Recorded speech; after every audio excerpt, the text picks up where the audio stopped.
Hey, friends. Welcome back to another episode of Cold Blooded Serial.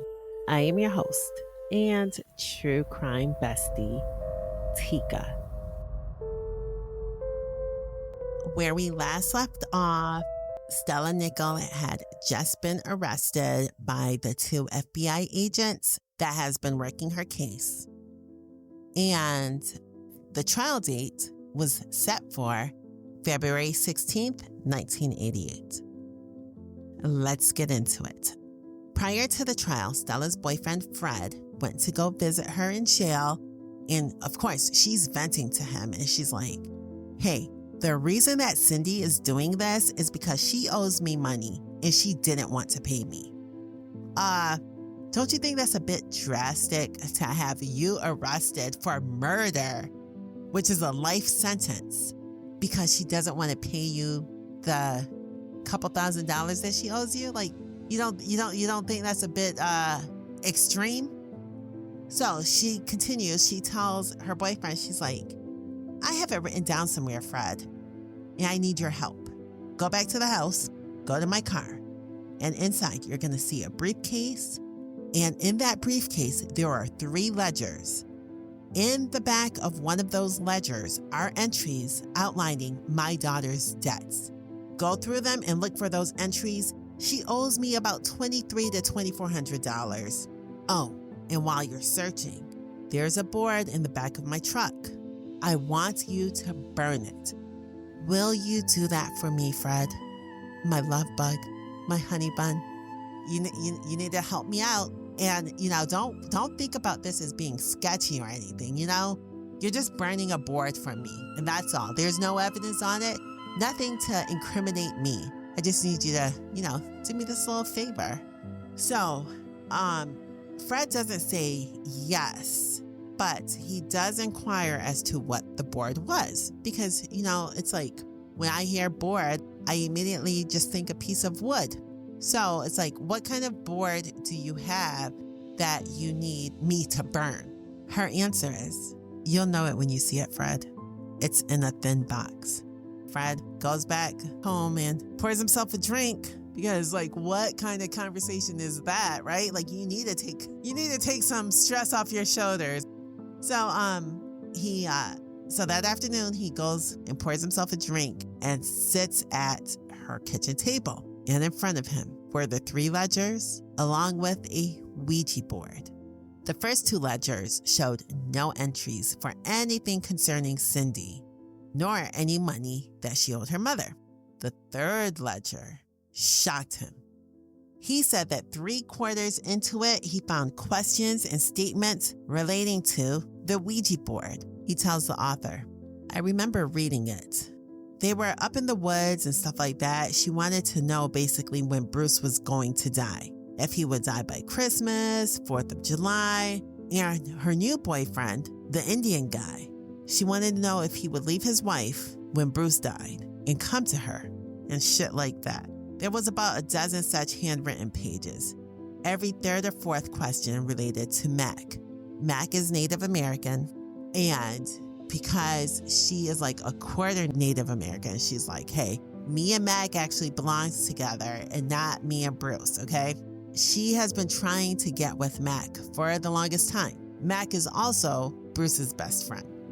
And Mac doesn't like her. Like, she doesn't care because she never really had a problem getting a guy.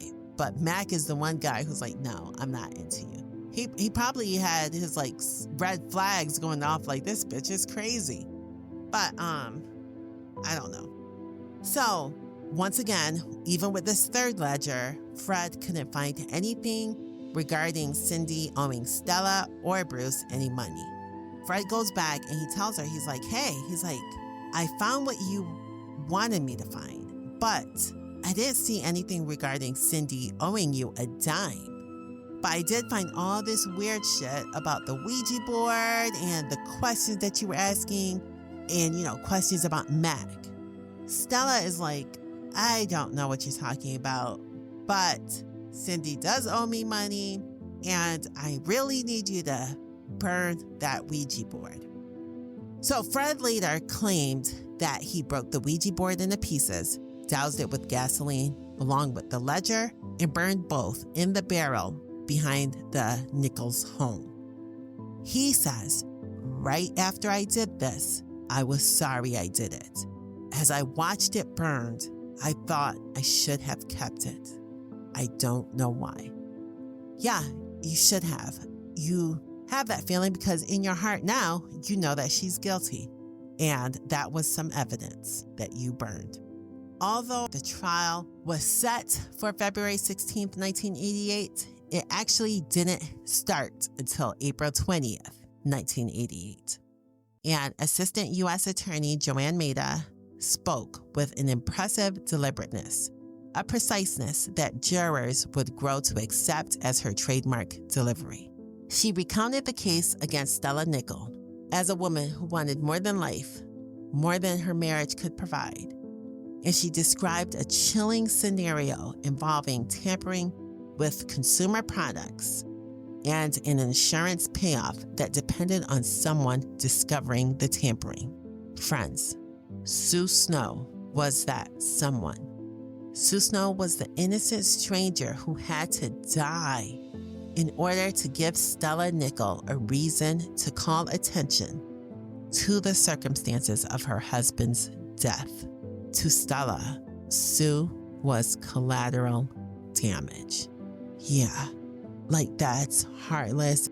It's very evil. You ripped this woman's life from her and from her children and her twin sister and her husband. Yeah, her husband moved on, but her daughters and her twin will never get over the loss of Sue.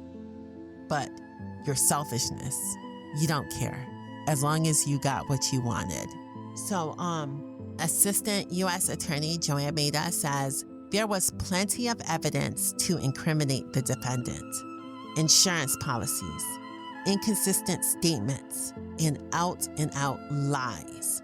And the defendant's own daughter had come forward with information against her mom. She continued, "You will hear a lot of talk about money in this trial. You will hear about money to be collected from insurance proceeds, about monetary damages requested by the defendant who had sued Bristol Myers, the manufacturer of Excedrin, 1 month after her husband's death." Yeah. Listen, Stella, you're the one who tampered with everything. Like, for you to sue them, that takes some balls, Stella. Like, that really does. But Stella never believed that she would get caught because the person who tampered with the Tylenol in Chicago never got caught. So Stella's like, you know what? I'm going to get away with this just like that person did. Joanne continues, "You will also hear about a $300,000 reward that was put up by a pharmaceutical association for the arrest and conviction of any person brought to justice for this cyanide poison case. This one among several in the nation." Stella's lawyer, Tom Hillier, began his opening argument. His style was warmer. He was folksy and friendly, is how people like to describe him, and the kind of guy jurors immediately liked. He says, "We invite you now and encourage you now to give your closest attention to the testimony of Cindy Hamilton. As outlined by the prosecutor, her testimony and its credibility is central to the prosecution's case. Ms. Hamilton's testimony will be contradicted in all essential details by Mrs. Nickell, who will testify on her own behalf and tell you about the events that led to and after Mr. Nickell's death. When the subject came up about the books she read about different poisonous plants, attorney Tom Hillier bragged that his client was a voracious reader. He said that she only read about poisonous plants because she had babysitting responsibilities, and she was concerned about her granddaughter and needed to be sure that there was no harmful plants on her property. The jurors were told to pay careful attention to when the books were handled by his client. He says, significant will be the dates concerning the checkout time of these books. The dates of the checkouts in mid-1984, May of 1984, and September of 1984. Dates absolutely consistent with the time frame that the Nickells moved onto their property in Auburn, Washington. That was in May of 1984. There is no controversy concerning the fact that Mrs. Nickell read in the encyclopedias about cyanide. Mrs. Nickell will testify and tell you why, and I invite you and encourage you to listen closely to her and her explanation. She will say that she did some general reading about cyanide after she found out about the tragic circumstances concerning her husband's death. It was also true that Bruce and Stella Nickell had struggled financially. At the time of Bruce's death, both were working full-time and still unable to make ends meet. So Tom Hillier implored the jury to pay close attention to Cindy, Stella's daughter. He said that the case against his client was circumstantial, but he could easily reconcile all of it with her plea of innocence. After morning recess on that same day, April 20th, King County firefighter Bob Jewett sat on the witness stand and told the court that they had arrived to the Nickell home at 5:13 p.m. on June 5th, 1986. Just 11 minutes after Stella's 911 call. He said he was uncertain about whether they were at the correct address because Stella Nickell just stared at them from the doorway. Like, friends, I just imagine, you know how like in movies sometimes they show the woman standing on the porch, leaning against the door and smoking a cigarette? That's what I imagine Stella doing. And he said it took her about 30 seconds before she finally waved them over. He thought it was odd because she was just watching them. Bob, that was odd. That's not a normal thing to do. Most people are waving as soon as they see the truck coming down the street. For her to just be so calm, like this is not an urgent matter, it's definitely weird. So the firefighter testified that Bruce Nickell was inside, lying on his back as they set out to stabilize him. He showed signs of agonal breathing. His eyes were fixed, just like how Sue Snow's eyes were fixed. Do you remember? And I'm guessing the agonal breathing is the way that Sue was breathing, where it's like so faint, you can barely feel a pulse, you can barely hear them actually breathing. So Bob, the firefighter, continues. He says that his blood pressure was rapidly failing, and he said although Stella's hands were shaking, she seemed pretty calm. Yeah, Stella, that calmness of yours is gonna be one of the things to bite you because it just shows a lack of emotion, a lack of humanity. You know, like it makes you just come across as a really cold and heartless person. So now it was time for Sue Snow's widower, Paul Webking, to take the stand. He was the government's second witness. They said that he seemed hurt, and while he was on the stand, he shared what his relationship was like with Sue and what a great person Sue was. You know, he has some jerk-like tendencies, but at least on stand, he came across as a decent human being. The trial continues, and unfortunately, Stella's mom, who is pissed off at Cynthia for betraying the family, she falls down the courthouse stairs and ends up being rushed to the hospital. With her old age and hitting her head on the concrete, she didn't wake up as the same woman that she was earlier that morning. So Stella's favorite older sister, Berta, ends up telling Stella about it. And of course, Stella is concerned about her mother, but she also has like bigger concerns, right? Because she's on trial for murder. She tells Berta that she had better brace herself for her daughter's testimony. She says, "You watch, and you're going to see one of the greatest performances you've ever seen. Cynthia's a good actress. She can make you believe anything. she sticks to what she says, even if it is all lies, because she will never admit when she's wrong, and never has in all her life, unless it is to her advantage. And that was the end of day 1 of the Stella Nickell trial. That week, more witnesses testified, including Bonnie Anderson, who was a mutual friend of both Stella and Cynthia. Bonnie said that she met Stella in November 1985 when they both started working for Wells Fargo. She says she met the defendant's daughter about 4 months later, and on trial, she tells the court that Stella could be intimidating. She says, "She had a way of staring you right in the eye, and you got the impression that either you did it her way or you didn't do it." U.S. Attorney Maida asked, "During the course of this professional relationship with her, did you ever have occasion to challenge her or to question her judgment?" "Oh, you didn't do that with Stella." Tom Hillier objected to that, and the judge told the jury to disregard it. Joanne Maida continues, "Did she tell you whether she was happy or unhappy with the state of affairs between herself and Bruce Nickell?" Bonnie answers, "I can't say that I remember that she actually said, 'I am unhappy with the situation.'" "Then how did she describe it to you?" "She said that she liked being on the late shift because that way she didn't have to see so much of Bruce." "Did Mrs. Nickell ever discuss with you leaving Bruce?" "Yes."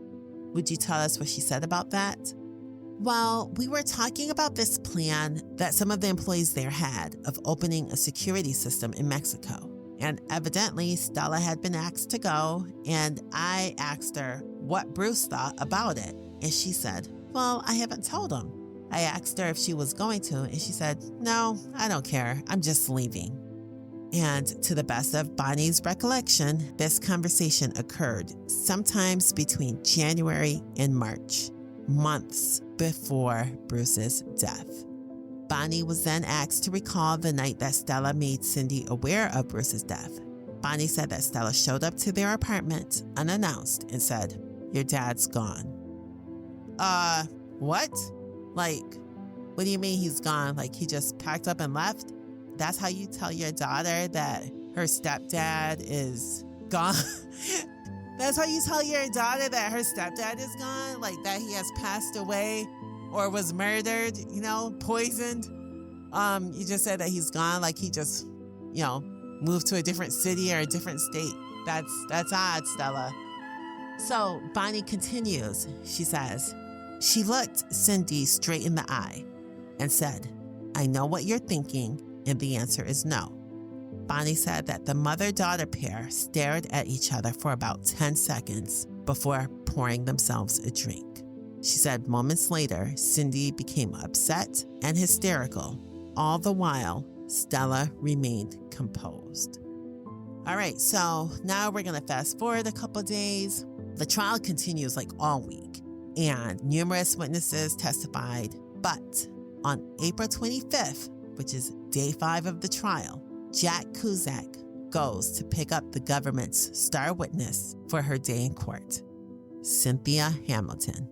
Cynthia kept saying that she was worried that if her mother were acquitted, she would seek revenge. "She'll come after me, She'll kill me." "Cindy, it won't happen. Stella's going down." "No, you don't know my mother." The defense finally got its hand on Cindy Hamilton's grand jury testimony, only hours before she was going to take the stand. Tom Hillier and Stella Nickell, they're going through this book of testimonies, and Cindy had 69 pages of testimony that Stella and Tom had to go through page by page. Tom tells his client to make note of anything that could help her case. And friends, when I tell you that she makes note of everything, like Stella refutes every single thing that Cindy said. If Cindy was like, "Hey, on June 5th, it was the prettiest day. The sky was a beautiful blue and there were just like beautiful white puffy clouds in the sky," Stella was like, "No, It was one of the ugliest days. It was gray and gloomy and no one was happy. That's how Stella was. Like, she refuted every single thing that Cindy said. Let's get into it. This is what Stella had read, okay? It's the interview between U.S. Attorney Joanne Maida and Cindy Hamilton. So Joanne Maida asked if the relationship with her mother had remained constant. Now, I don't know what Cindy said, but Stella crossed out what Cindy said and wrote, "Yes, it has remained constant. She doesn't like me." Cindy somehow mentioned getting beatings when she was a kid. Stella wrote, "She never got hit. She got a spanking when called for, and that wasn't often. But from the way she turned out, she didn't get one often enough." So now Cindy, who is 28 years old, told the grand jury that her mother was intimidating. Stella scribbled, "Where she got that, I don't know." On the page showing Cindy's statement that said she was 99.9% sure that her mom was going to tell her that her stepfather died, Stella wrote, "Why was she so sure it was Bruce? Why wouldn't it have been her own grandmother? She knew mother was not in the best of health." Stella, like, that statement doesn't help you, especially because Bruce was the one that died that day. Like, you literally told her that Bruce died, or Bruce was gone. She was right. Her thoughts or her feeling was correct. Stella also noted that she did not say, "I know what you're thinking," until later on. So apparently both Bonnie and Cindy made this up just to make Stella look guilty. On why Cindy says she didn't tell Bruce about the murder plots, Stella wrote, "She knew he wouldn't have believed her. Bruce knew beyond a shadow that I loved him and still do." But friends, what's weird is throughout all of this, Stella never once said, "I didn't kill my husband." Like, even later on when she takes the stand and Joanne Maida is asking her, like, "Did you do this? Did you do that?"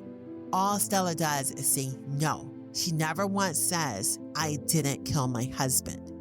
Wouldn't that be one of the things that you would say if you were actually innocent? All right, so now we're going to fast forward a couple hours, and it is time for Cindy to take the stand. When Cindy walks in, everyone is like, "Oh my gosh, she looks just like her mother." Cindy wore a yellow skirt and jacket, and her hair was a bright orange red. Spectators stared at mother and daughter again and again, tracing the lines of resemblance in their faces. It was uncanny. But Stella didn't care how beautiful her daughter looked. She stared a hole right through her daughter's chest, pissed that she would betray her own flesh and blood. Witnesses said that when Stella wasn't glaring at her daughter, she was scribbling in her notebook like a psycho. They said that her arm and hand were working overtime. It was obvious to everyone that she was refuting everything her daughter said right there and then. Cindy testified that her mom was happy that Bruce stopped drinking, but was unhappy that they no longer went out. So she pretty much just repeats everything that I told you in the previous episode, where she tells her friend about her mom poisoning her dad, and what she also tells the FBI about all of the months leading up to Bruce's death. Basically, Stella was tired of going camping and visiting Bruce's parents because Bruce is now sober and doesn't want to do anything fun that she wants to do. Joanne Maida asked Cindy, she's like, "Based on what your mother told you, what did you think to be the reason he died?" And Cindy says, "Based on what my mother told me prior to my dad's death, I believed that she did it." "Did you ask your mom?" "No." "Why not?" "Because I didn't want her to tell me the truth, and I didn't want her to lie to me." That's a conundrum to be in. Poor Cindy, like, she doesn't want her mom to be like, "Yeah, I did this." But also, You don't want your mom to be like, no, I didn't do it. How dare you accuse me? Because in your heart, you know that she actually did it. Like, that's a messed up situation to be in. Joanne Maida then asked what the relationship was actually like between Bruce and Stella. With teary eyes, Cindy answered that it progressively grew worse and that Stella thought about getting a divorce, but decided against it because she was not going to lose half of everything that she fought so hard to get. And court adjourned until the following day.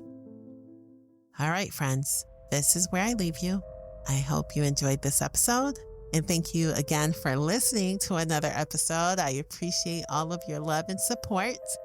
Join me for the final episode where we dive further into the trial of Stella Nickell. Please like, share, subscribe, and comment. Stay safe, and I will talk to you all soon. Bye.